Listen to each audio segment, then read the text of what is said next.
മടക്കയാത്ര ചികിത്സാ സഹായ ഫണ്ട് സമാഹരണം ഉദ്ഘാടനം നടത്തി. തൃത്തല്ലൂർ സെന്ററിലെ ഓട്ടോറിക്ഷ ഡ്രൈവർ ജാബിർ തന്റെ ഓട്ടോറിക്ഷയിലെ 6 മാസത്തെ മടക്കയാത്രയിലൂടെ കിട്ടുന്ന വരുമാനം ക്യാൻസർ രോഗം ബാധിച്ച് ചികിത്സയിലുള്ള നാട്ടിക ഗ്രാമപഞ്ചായത്ത് 4-ാം വാർഡ് മുൻ മെമ്പറും മുൻ CDS മെമ്പറും കൂടിയായ നാട്ടിക വെള്ളാഞ്ചേരി അമ്പലം റോഡിൽ താമസിക്കുന്ന അഡാട്ട് രാധാകൃഷ്ണൻ മകൾ നികിതയുടെ ചികിത്സാ സഹായ നിധിയിലേക്ക് വേണ്ടി ഓട്ടം തുടങ്ങി. വാടാനപ്പള്ളി ക്ഷേത്ര മൈതാനിയിൽ നടത്തിയ ചടങ്ങ് ജീവകാരുണ്യ പ്രവർത്തകൻ അബ്ദുൾ അസീസ് തളിക്കുളം ഉദ്ഘാടനം ചെയ്തു.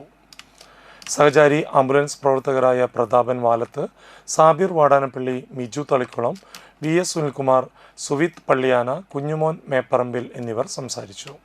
ആർക്കെന്തൊക്കെ പ്രയാസങ്ങളുണ്ടെങ്കിൽ അദ്ദേഹത്തിന് കഴിയുന്ന എല്ലാ സഹോദരങ്ങളുടെ അടുത്തേക്ക് അദ്ദേഹം ആ വിവരം അറിയിച്ച് അവർക്ക് വേണ്ട എല്ലാ സഹായം ചെയ്തുകൊണ്ടിരിക്കുന്ന ജാബിർ ഭായിയുടെ ഓട്ടോറിക്ഷ മടക്കയാത്രയുടെ കിട്ടുന്ന റിട്ടേൺ പൈസ അദ്ദേഹം കയ്യിൽ സ്വീകരിക്കാതെ നമ്മുടെ നാട്ടികയിലെ മുൻ മെമ്പറും 4-ാം വാർഡിലെ മെമ്പറായിരുന്ന ആ സഹോദരിയുടെ ചികിത്സാർത്ഥം അതിൻ്റെ പൈസ അദ്ദേഹം എല്ലാവർക്കും അദ്ദേഹത്തിൻ്റെ ഈ ഒരു റിട്ടേൺ യാത്രയിൽ അത് നിങ്ങളൊരു ചെറിയ പൈസ ആയിട്ട് കാണരുത്.